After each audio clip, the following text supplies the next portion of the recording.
All right, guys, welcome back to Downtown Rams. As always, I'm your host, Alexis Kraft, joined here with my co host, Jake Ellenbogen, and we are coming to you with another doubleheader episode today where we are going to recap our win over the Washington Commanders 28-20 this past Sunday and preview our matchup on Thursday Night Football this week against the New Orleans Saints.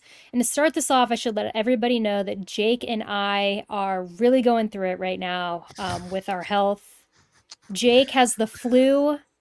So this is his, flu game 2.0, recording Downtown Rams. He's been making all of his content, even though he has the flu. And I am just cold and Hey, it anemic. works. And I was telling Jake that I'm supposed to be taking medication for it that I don't really like, so I'm slacking on taking it, and so I can't really complain that I'm cold all the time. My hands and feet are freezing, and anyone who's watching this on YouTube, you can see that I'm just wearing like a very large fleece pullover, We are just trying to polar cope. opposites right now. Like I'm rocking the t-shirt like it's summer over here, and you're Yeah, rocking the whole winter getup, and I I, I'm I kind of love that.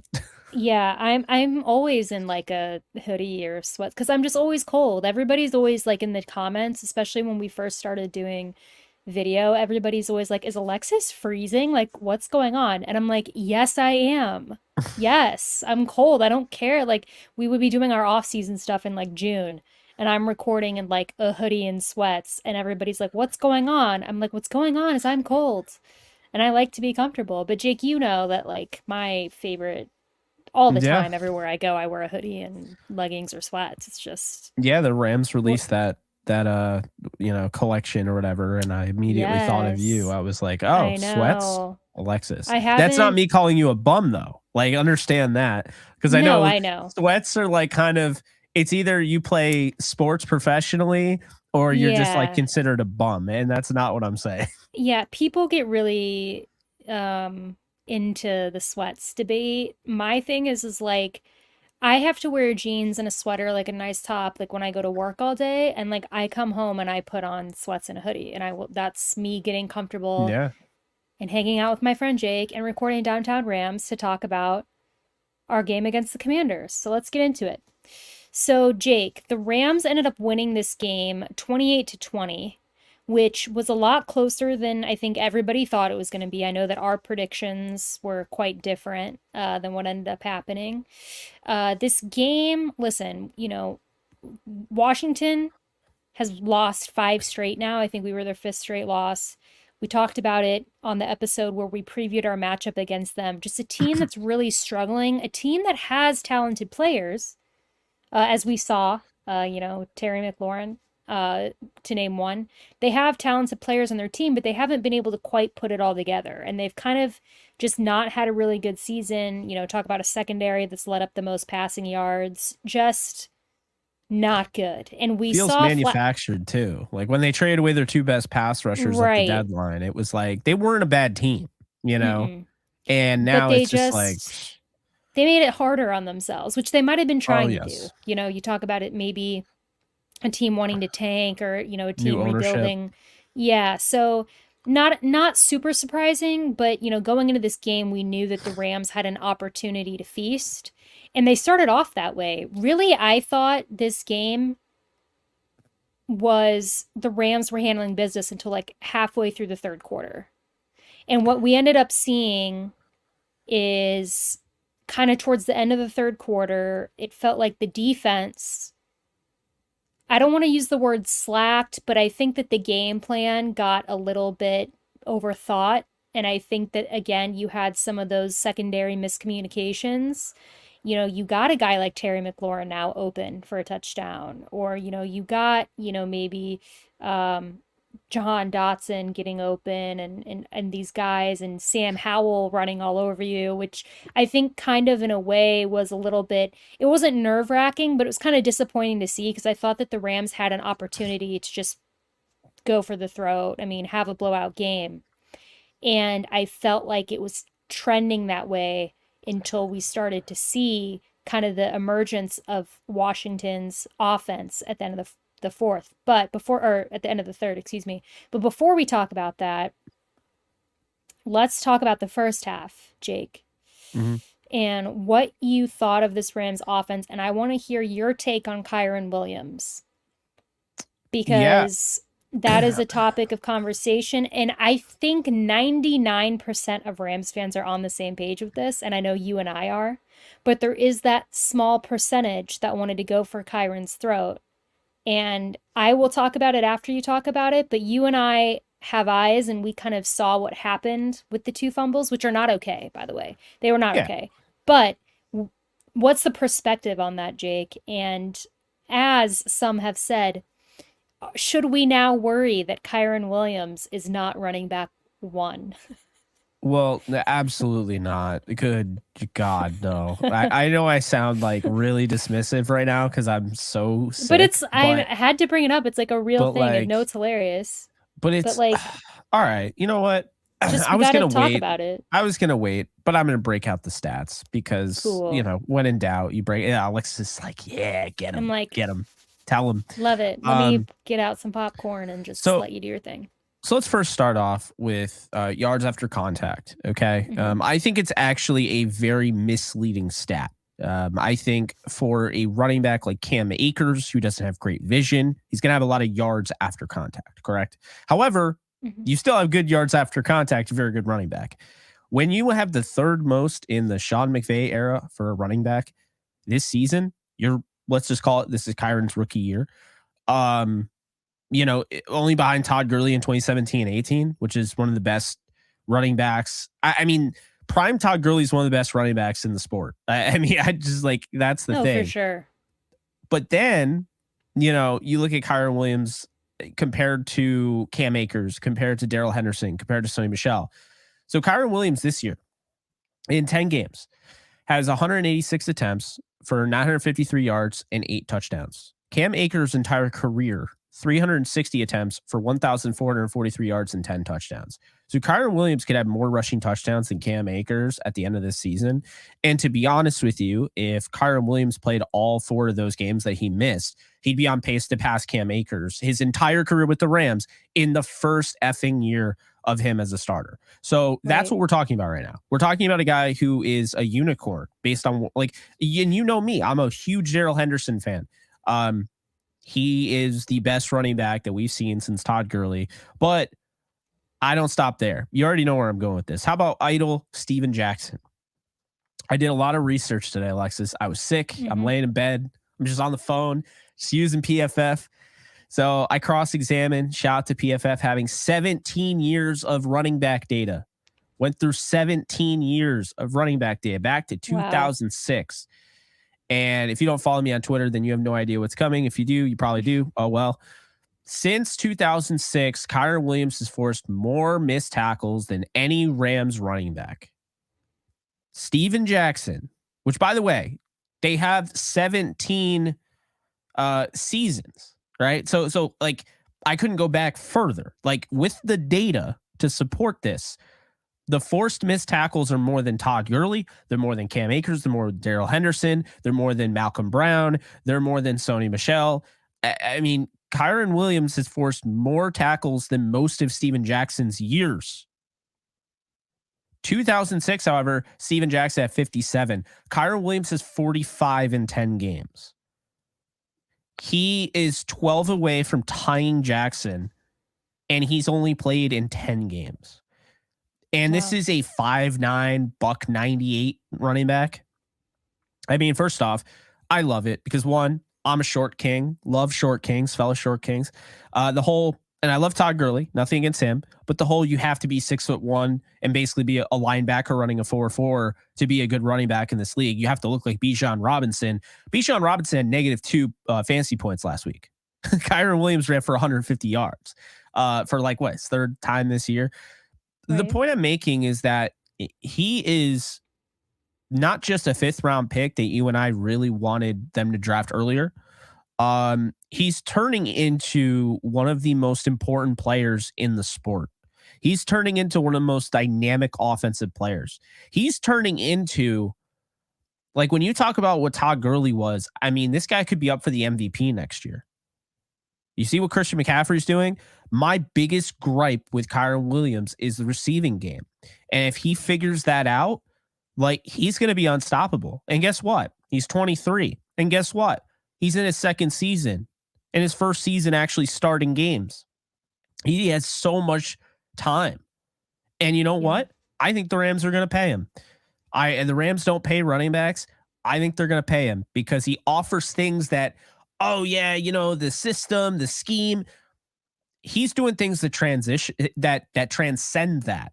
Because why is Todd Gurley having fewer missed, forced missed tackles than Kyren Williams? Todd Gurley's 6'1". He's 220 pounds. How is that possible? Kyren Williams has an art to the way he runs. He runs. He's got that hop step that you saw with Steven. Kind of like Steven Jackson, but I see some Marshall Faulk to his game. I know someone mentioned they tagged us in a tweet that said he reminds them of Matt Forte. That's not a bad name to be compared to, but I'm thinking bigger. Like, there's no reason why. First off, and I said this to you via text, running back by committee is a huge thing. That's the era that we're living in. We're not living in the era back in the day where you'd give it to Eric Dickerson 35 times. Okay. If Kyren Williams had 35 carries guaranteed a game where you knew he wasn't going to get hurt, he could do some special things. But this is a running back by committee era. So to see Sean McVay for the first time in his career since Todd Gurley pivot and finally go back to running the ball. I mean, he ran 27 times last week when they have a short week upcoming. To me, it shows the confidence. He can pass protect, so that keeps him on the field on third down. He is legit, Alexis. It's not just, he's a product of really good blocking, because I think their blocking is good. I wouldn't say really good. And I'll also say this, when Havenstein's out, Kevin Dotson, not surprisingly, has had his 3 worst games without Havenstein. Yeah. And Joe Nopum was in the last 2 games. So you have a weaker offensive line, weaker run blocking, and Kyren is still thriving. He's thriving against the Ravens. He's thriving against the Commanders, the Browns. Doesn't matter who he goes up against. So now you have literally found a running back who just is, he's matchup proof. He's Tyreek Hill, where you just put him against anybody and he's just going to produce. And we haven't seen that since Cooper Kupp, his Triple Crown season, where you just felt like every single game he was going to have 100 yards and 2 touchdowns. That's what you felt like. He was just an automatic 100 yards, 2 touchdowns. Can't even tell you how much money I made off that, because they kept just being like, we're going to put him at 88 and a half. And I was like, oh, I'll take that all day. You just felt like he was always going to have 100 yards. Kyren Williams, I always feel like he's going to have 100 yards if he gets the carries. I mean, and I think against the Saints, with the 26th ranked run defense right now over the last 3 weeks, this is a really nice matchup. In addition to that, think about this. Wasn't that long ago? First off, Sean McVay, 5-2 in Thursday night games. Okay. 3-1 at home all time.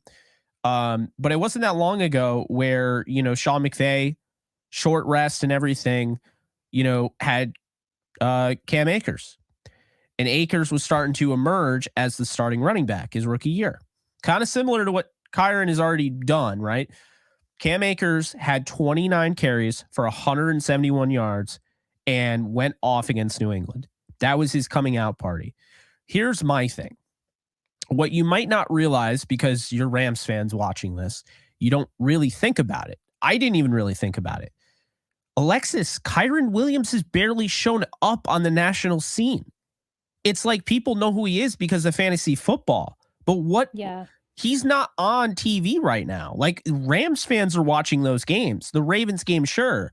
But this is a huge opportunity to show the world, like, this guy is one of the best running backs in football. So I wouldn't be surprised if this is a huge coming out party for Kyren Williams, where, we're talking about him and his stats, and that's great. He's having an incredible season. But now he puts it out there, prime time, national audience, and helps him, win this game, which is a do or die game, in my opinion. I see a way the Rams make the playoffs with the loss to the Saints, but you have to win the next 2. Obviously, you can't lose to the 49ers or the Giants. And the Saints, I just don't want them having a head-to-head tiebreaker over the Rams. I think it gets really nasty if that happens. There's also no excuse because, playing on a short week, the winner of the short week, the advantage of the short week goes to the team that doesn't have to travel. you know, the Saints Yeah. have to travel. And furthermore, before I send it to you, I have some stats to back that point up because I hear so many people saying this is a trap. What is a trap game? You it, I don't know. everything It changes. 7-7. You're not a guarantee to do anything. You need to win every game. There's no trap game. The Giants aren't a trap game. You think the Rams are going into MetLife thinking, "Oh man, they're overlooking the fort"? No, they're not. They're not going cross country and just taking this thing easy. I mean, No. it's a long trip. But over the last decade, home teams playing on Thursdays are 105 and 85. Okay. This year, home teams are 10-7 on Thursdays. And I think the most important thing here, and I think it kind of goes to show you later in the season, on a short week, home field advantage definitely prevails. Since 1980, Thursday night games played in December, home teams win 40. They've won 40 out of 65 of them. So I mean that's pretty big. And I Yeah. understand, 1980 game doesn't have anything to do with 2023, but the trends are real. It goes to show you this is kind of how football is played. These things happen, and playing on a short week is already tough as it is. But if you're a road team, now you lose a practice day. You have to speed up your walkthrough. Then you have a travel day. It's not simple. And New Orleans to LA, you might think is not a big deal. It's not like the Jets traveling to LA or anything. It's still a big deal because you now are traveling. The Rams everyone gets to sleep in their own bed, stay in their own house, and just be in their element. Whereas the Saints have to step out of that. They are not the favorites in this game. They have to go against a red hot 4-1 team off a bye. And the Saints are feeling good after their win against the Giants, but how good are the Giants on the road? Not very good. So I think the Rams are in the driver's seat, Alexis, to really go far if they win this game. And I think they're going to do that. I agree with you. And I think you made a lot of good points in everything you just said. And I wanted to bring up Kyren first because kind of the big thing in the first half, he had 2 fumbles. So I wanted to get your opinion on the fumbles because you and I have talked, and I've talked to people on Twitter about this. Those fumbles, it was very obvious kind of what happened there. What happened on both of those, they were 10+ yard runs. Maybe one of them might have been close to 15. They were huge runs, and you could see in his eyes immediately what happened is he made the huge run, and the thought was, how can I get more quickly, right? Is he was hyped. And you see the protection get away from the ball, and that's when it's not good. Any defender in National Football League, they're going to try to strip that ball from you, and it happened twice. And I'm not saying that, it was horrible and the worst fumble we've ever seen. It wasn't. It was, a fumble, and it wasn't good. And I think in my mind, people wanted to attack him on Twitter, and I'm like, listen, he's had how many carries this year? Has this been a problem? Like, we're not seeing him fumble every game. I mean, he had a bad He hadn't game and he fumbled since fumbled week it. 2. Right, exactly. And listen, it was they're bad. I think they were bad. It was concerning. But it seemed to be, if anything, maybe, I don't want to even say it was a maturity thing because I don't think, I think that I don't know. I guess we can call it that. You can call it what you want, but he's a young running back in the league. And there were mistakes. He got too excited about the run and forgot to protect the football, and he fumbled it twice. And he took ownership and accountability for it after the game. It was the first thing he said, Yeah. without even being asked. He brought it up, and I do not foresee this being a problem. So if anyone wants to say, oh well, is this going to be a problem from him? It hasn't been all season, and everybody has a bad game, and he didn't even have a bad game. He had a great game. You I know what I know. mean? Well, I'm not going to So. sit here and, pick apart. I think the fumbles, yes, okay, you have to talk about them, but Mhm. and I mean, he had some fumble issues in college, but it wasn't anything like some of the other prospects in the draft that he came out of. So I'm not No. worried about it. It's really No, that I'm not simple. worried about I'm it. not. And we talked, I'm glad that we brought it up though, because, of course, those happened and my mentions got flooded, about, oh, your boy Kyren and all that. And I'm like, what about it? It was a Yeah, I mistake. mean, The same people were trying to defend Cam Akers for fumbling Yeah, twice in a divisional round playoff game against Tom exactly. Brady. So That's the irony. I But don't know. But yeah, anyways, Kyren's been a big topic of discussion, not just amongst Rams fans. I think everybody, in the NFL, I've seen a lot of NFL commentators just talking about him and his production and what he means to the Rams in this playoff push. So, moving on, covering this whole Commanders game, not just talking about Kyren, although I think he was a big key to the success in the Commanders game, especially at the end when the defense kind of started to fall apart. You notice in the offense, it didn't seem like McVay was worried about the fumbles because the entire fourth quarter they just kept feeding Kyren. They just wanted him to have the ball and move them down the field, and it worked. So, you know, definitely a big part of the Rams win. But Jake, also looking at some other factors in this Rams win against the Commanders, let's talk about Matthew Stafford. I thought Matthew Stafford looked really, really good. Cooper Kupp, another name. I didn't get my Cooper Kupp 2+ touchdowns that I wanted. That was one of my He didn't predictions. score, right? Cooper Kupp got a touchdown. Okay. Oh, that's right. The long touchdown. It was Cooper Kupp, He was Demarcus wide open. Robinson. Yeah. Okay. Yeah. That's right. I did get Demarcus Robinson anytime. I didn't say that on the show, but I bet that, so I should clarify. But on the Gotcha. show, I said the Cooper Kupp 2+ touchdowns. Cooper Kupp went for 111 yards, a touchdown, 8 receptions. Puka You're Nacua the had note 5 taker, reception. so next time you should write down all the stuff because I you're the I one. have it. I Okay. just anyway. But yeah, 5 receptions from Puka Nacua, 50 yards. Tyler Higbee went for 36 yards, 4 receptions. Didn't see as much Davis Allen as I was predicting. I didn't quite hit on my Davis Allen props, but that's okay. Tyler Higbee came back, so I think that they were just getting Higbee more involved, but they still got 14 yards out of Davis Allen. So that was good. Kyren had 5 receptions, but he only had 3 yards because a lot of those receptions were panic throws, just try to dump the Hospital ball. balls. Hospital balls, yeah, for sure. I mean, he got hit pretty hard on a couple of those. I mean, not on Uh, the level as Pittman with Minshew. I right, mean, good lord, right, but yeah, yeah, but no, it was. I mean, I don't know. it wasn't. He made the catch, but it was in right into the arms of the Commander's defender, just wanting to absolutely obliterate him. Unfortunately, Oh but yeah, yeah, receiving. I thought it was pretty good day for the Rams receivers. Matthew Stafford, 2 touchdowns, 258 yards. Certainly thought he was going to have a bigger day than that, Jake. Which brings me into our next point. Do you think that, and I don't even like bringing this up because I don't look at this game and say our defense struggled. But obviously, in the third and the fourth quarter, we had some issues that allowed the Commanders to score quickly, to a point where we were at one point winning 28-7, and then all of a sudden it's 28-20, and it's like, what's going on? This is not, the rhythm of the game has completely changed. Let's start with Darion Kendrick.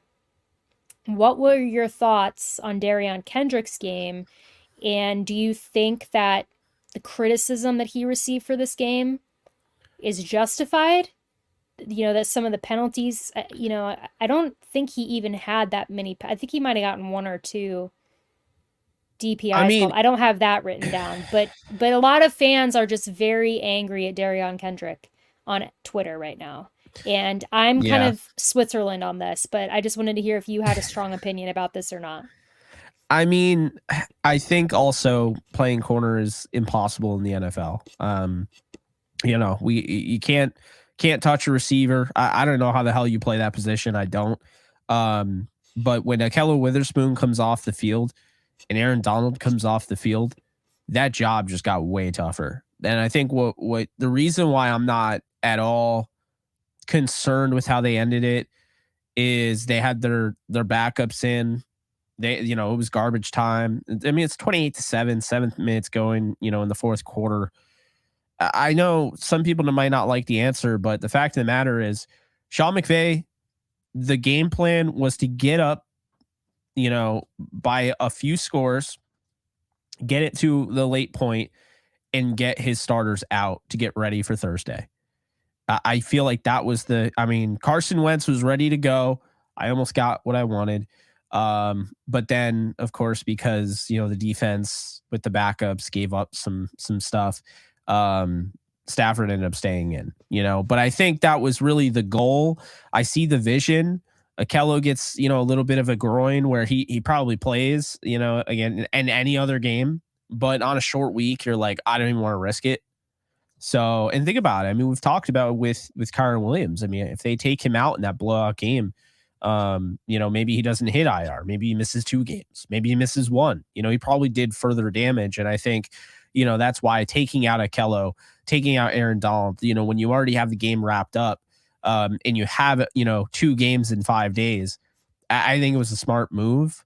It might have cost them a little bit more fun of a game, but also think about this. I mean, should have been 31-7, which looks completely different. Once you get over 30, I mean, that really kind of says, okay, you had a really good day at the office, but, I don't know what's going on with Lucas Haversick. I didn't think he would kick well in the cold, in the wind, in the rain, and he looked really good in Baltimore. And then with no weather, at SoFi, he's shanking, and once again, all the way to the right. So they need him to be better. It's really that simple, and they're all in on him. I know some people were like, go out and get Riley Patterson. There's a reason why he just got cut. I mean, that's really what it comes down to. They did have Mason Crosby. They cut him. They have decided to go all in on Lucas Haversick. If he struggles and, the Saints game gets close and, say he misses 2 field goals and they barely win, then I think there's an argument to replace him. I think you kind of have to look. But, I mean, that's the thing is that, looking at this Saints game, Alexis, the Rams, I mean, they got to go back to the automatic. You give Kyren Williams 3 carries in the red zone, it's a touchdown. They're not stopping Kyren 3 times when you get into the red area, or inside the 10, really. And I've seen them deviate from that and go pass, and it's led to those field goals. And the thing is, you don't want to be kicking 20, 30-yard field goals, and so I think this offense, even still, this offense is having games like scoring 28 and 31 and but like you want to see them correct that, and you're gonna have to against the Saints, who by the way are a great red zone defense. So that's something interesting. They're also a great secondary. They really do a nice job against the pass. I think they got a nasty front, obviously with Cam Jordan, but Granderson, I think he's really underrated. He got paid this year finally. So that, they have guys like that where you're like, oh crap. And then you got Marshawn Lattimore in the back end to worry about, where he can take away a receiver. Essentially, this to me feels like a Kyren Williams game. I'm going to control the clock. I'm going to let him run this thing out. It might not be super high scoring. I don't care. I just want to get the win.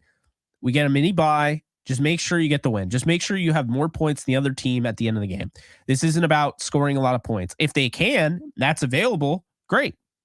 But to me, I see this being a Sean McVay game plan where you go in, I'm going to dominate the time of possession. I'm not going to let a Derek Carr that has started to play a little bit better as the season has gone on, who's now, I would say, fully healthy at this point.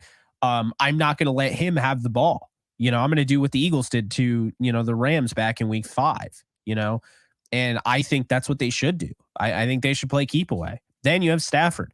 So at that point, when you've already established the run, you can start using play action. You can start using those end arounds to DeMarcus, to Puka, to Kupp, to Tutu.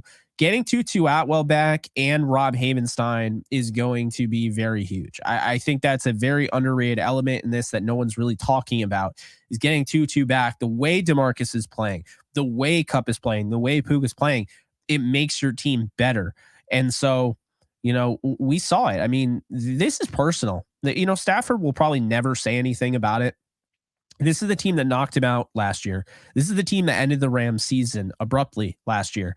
When Stafford had that, that spinal cord contusion, that was the end of his season. That was the end of the Rams. I mean, Bryce Perkins plays, and then they have the Chiefs game.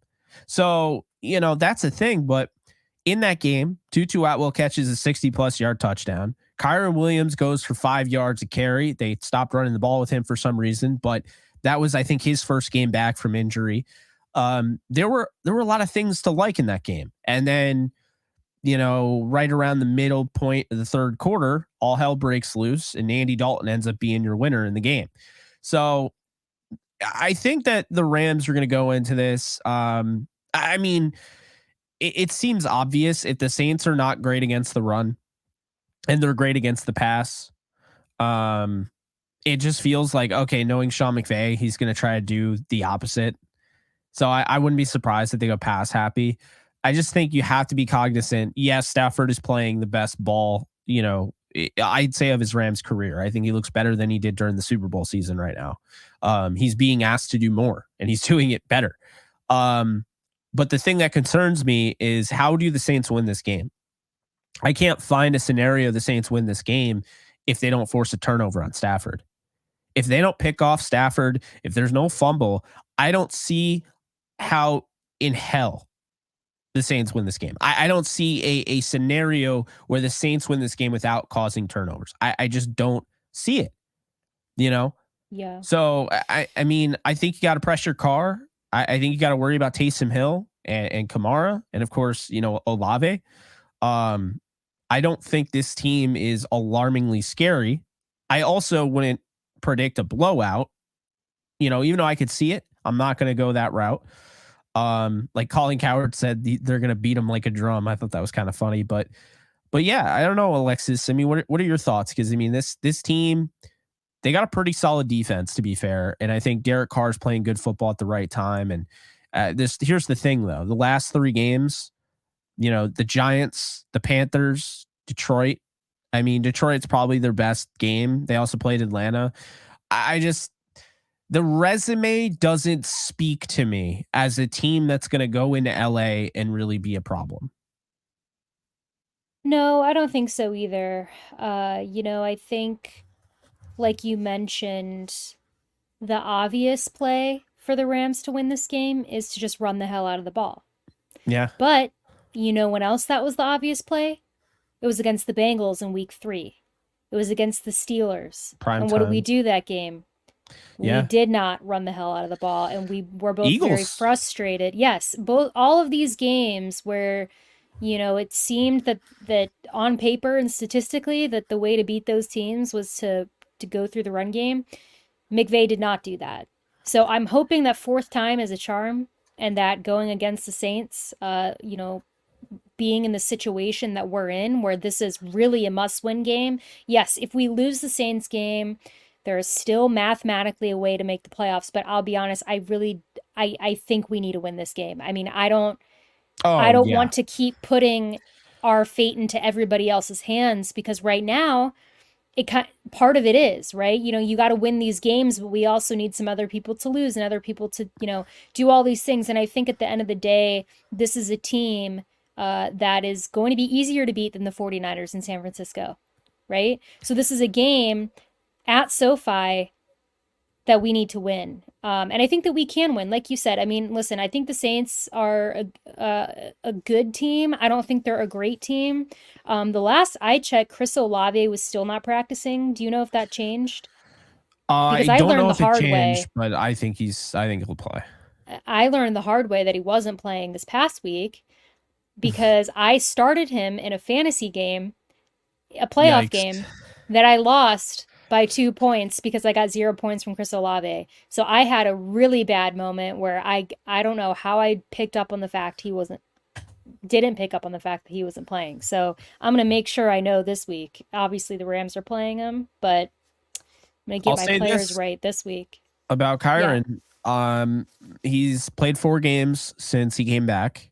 Mm-hmm. He has 20 plus carries in 3 out of the 4. And the only reason he doesn't have 20 plus in, the first game is because they, didn't want to overwork a guy that just came back from a high ankle. So, yeah, I mean, you see, it's gone up each week, 21, 25, 27. I wouldn't be surprised if you have the mini bye. I understand it's 2 games in 5 days.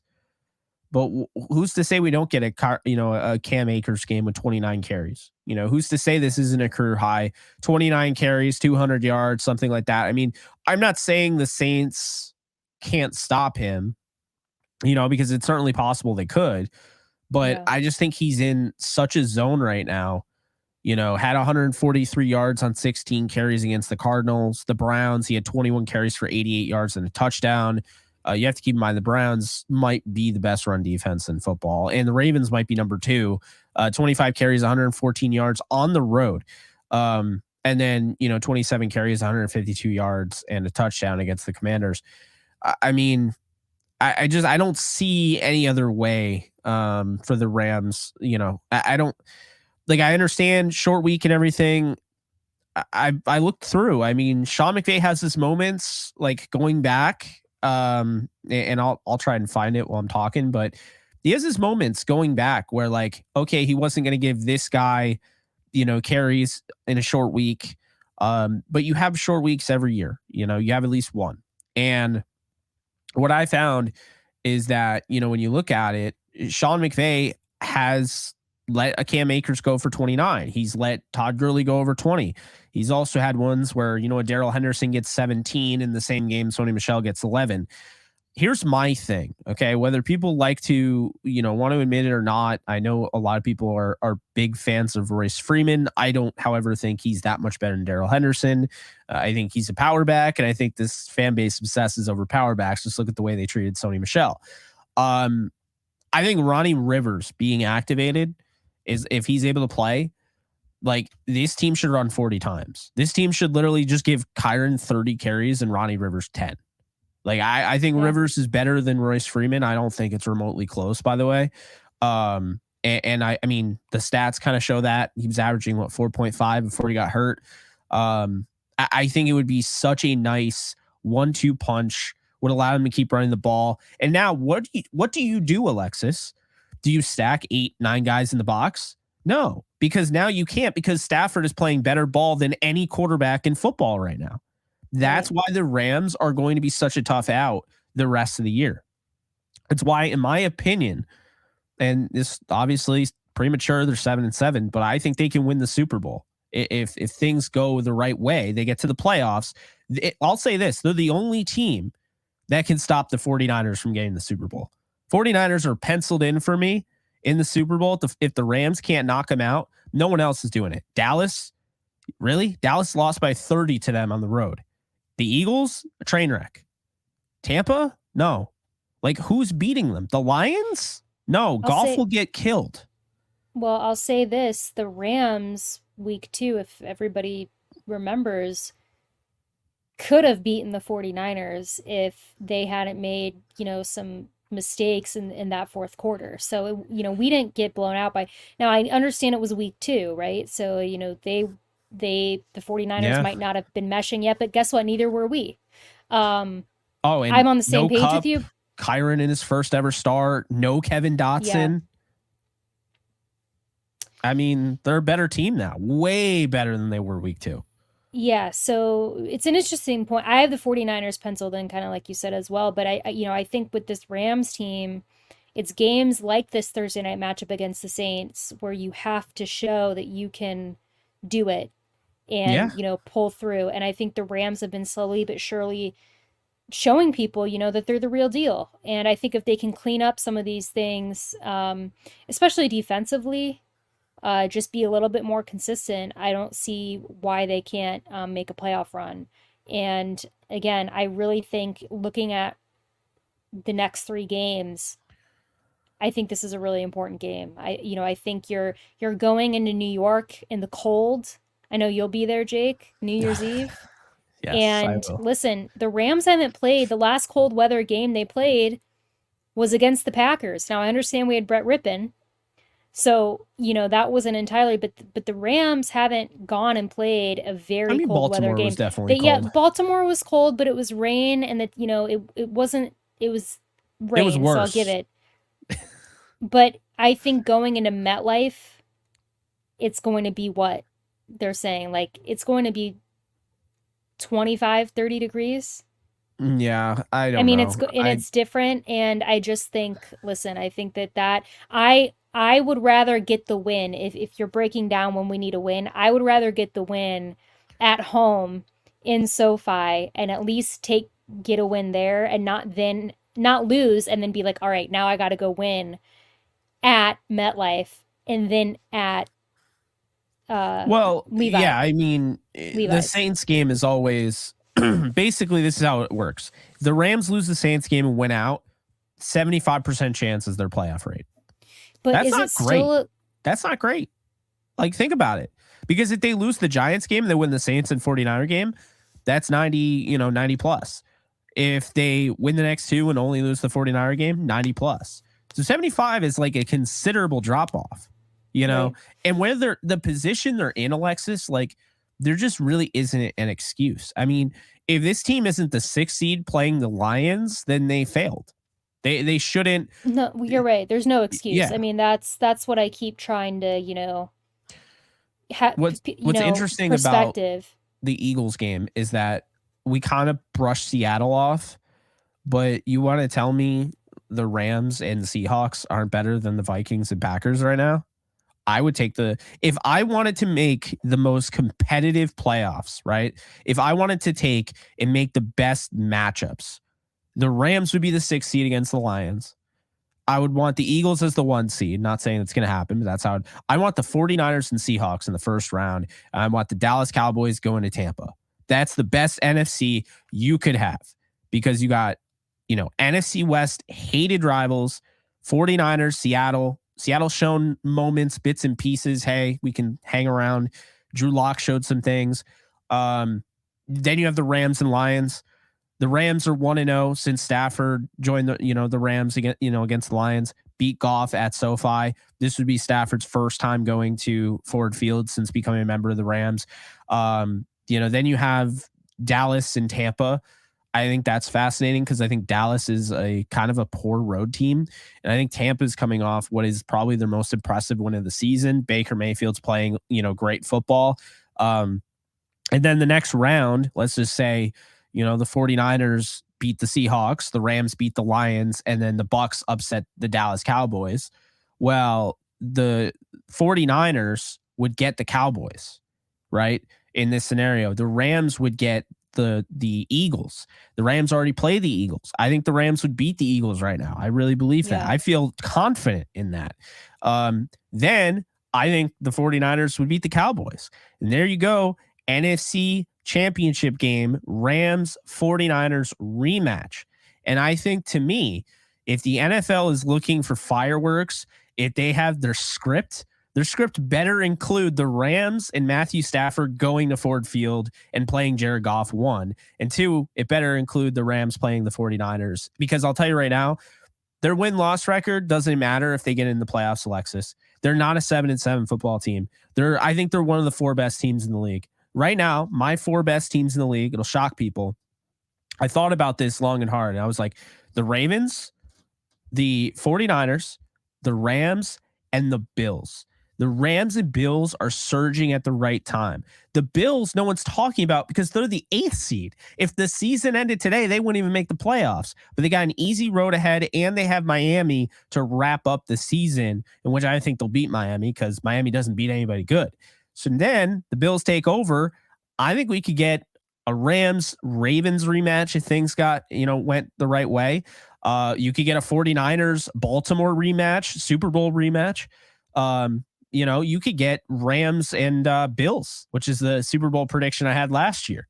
I mean, I got to tell you, I've said it all year, but it really hit me last night. The Eagles showed everyone, and when the Cowboys lost, they got blown out by the Bills. It told everyone this league is wide open. If the 49ers don't take care of business and the Ravens don't take care of business, anyone can win the Super Bowl. Literally anyone that is still in the race. I mean, think about it. Cincinnati, Lou Anarumo, the defensive coordinator, the way he plays. Wouldn't that be crazy? Like, what do you even do? Jake Browning.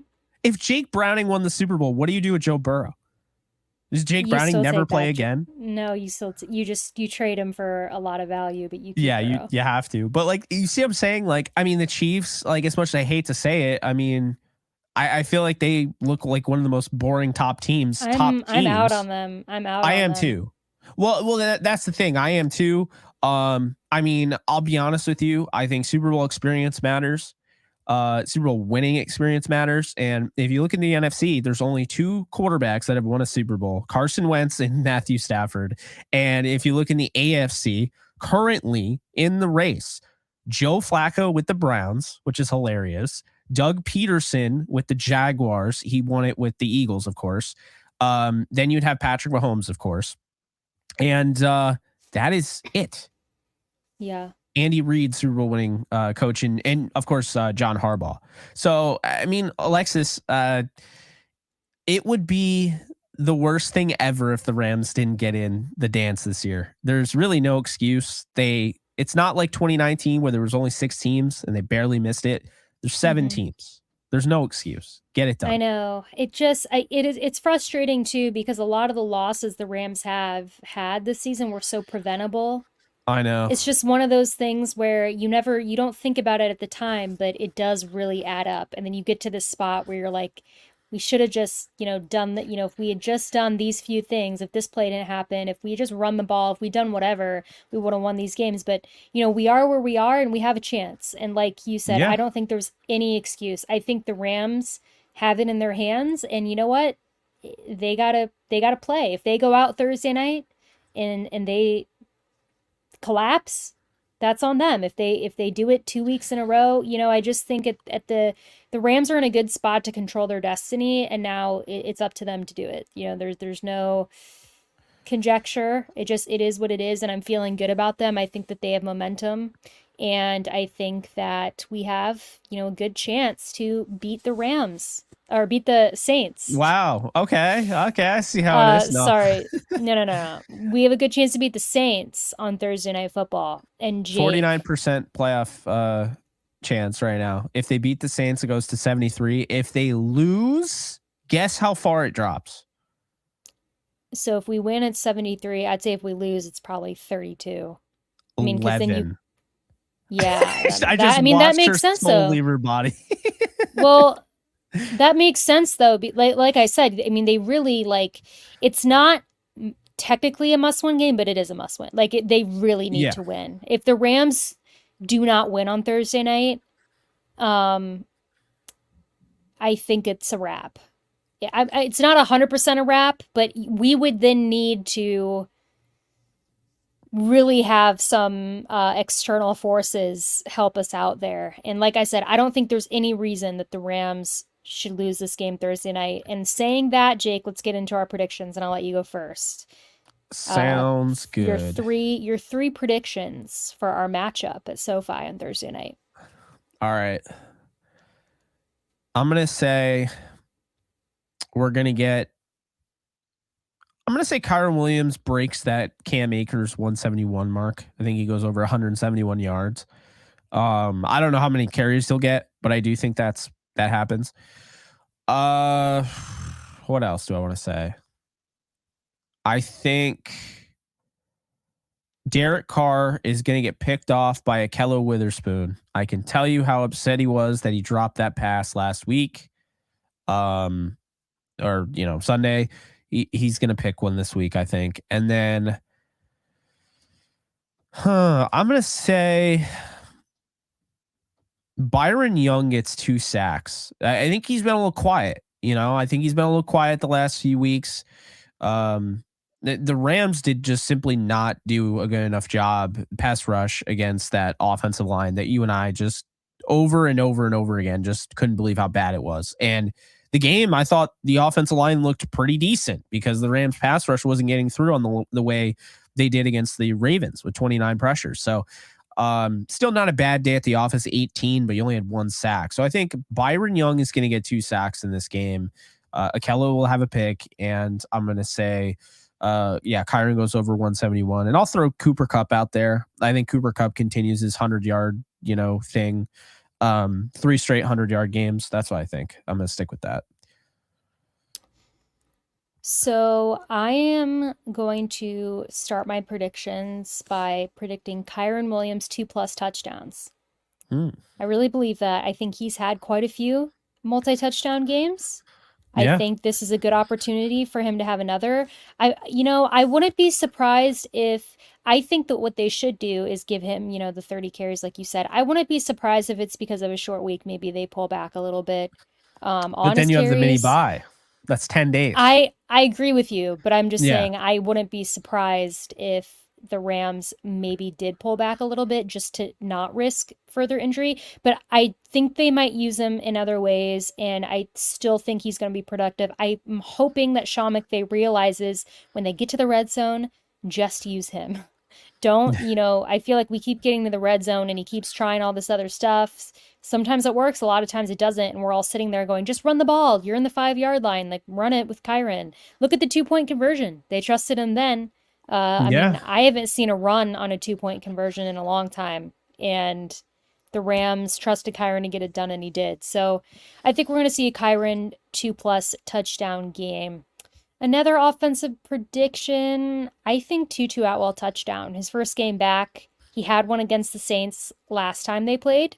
So I think we're going to see a Tutu Atwell touchdown. And then defensively, I'm going Kobe Turner 2+ sacks. Ooh, I just okay. like him in this game. I've been feeling like, he's having a really good rookie year. And I think that, I'm not like crazy about the Saints offensive line. So I wouldn't be shocked if he can get to Derek Carr and make it happen. So those are my three predictions. And I guess I'll start with my score prediction, Jake. Um, Sounds good. I do think the Rams are going to win. I do think the Rams are going to win, which is good. I think this is a really, really, like I said, must win game. I think they're going to win 20-10. 20 to 10. That's Okay. 20-10. So I think the Saints are going to get a touchdown and a field goal. I do think our defense is going to clean up some of the sloppiness that they've shown the past couple games. Like I said, the end of some games, they've gotten a little bit complacent, made some silly mistakes. I think they're going to fix it. I think that they're going to take this opportunity. I think it's going to look good. What do you think, Jake? Yeah, I'm I'm thinking 14-13. Or sorry, 24-13. The reason being is because I think the Rams score 3 touchdowns, but I still think they're gonna take it kind of like, like I said, I think the game plan is gonna be like, hey, let's just, eat the clock. This isn't gonna be a like, oh, let's put up 50 points. Let's, everyone's fantasy teams will be happy in the playoffs. Like it's not gonna be that game. I think that they'll ride with Kyren Williams. I think he is gonna get, I'll say 20. He's going to get 24 to 30 carries. I really believe that. And then I think Ronnie Rivers, Royce Freeman, I think they'll get that thing going as well. We might see some Tutu Atwell, whatever. I think they're going to try to keep it on the ground. And, there comes a point, though, where Matthew Stafford has thrown one interception, since week 12. Okay. He has 12 touchdowns. I mean, I do kind of have to imagine that Sean McVay will want to use that, will want to use. I'm not trying to say that Stafford is a walking interception because I don't agree with that notion, but it goes back to what I was saying. Literally, the only scenario I see the Saints winning this game is if they get some Stafford interception or something. And you can limit that by putting the ball on the ground. And I mean, I guess not literally because I know Kyren had 2 last week, with the fumbles, but I don't see that happening in this game. And I think the Rams defense, I think they're going to be pissed off because the way last week ended. And I think they know, like, people are talking about it. Sean McVay was not happy about the way the game ended. So I think that's something they clean up. I think they play really good football. I think Akello shuts down Olave.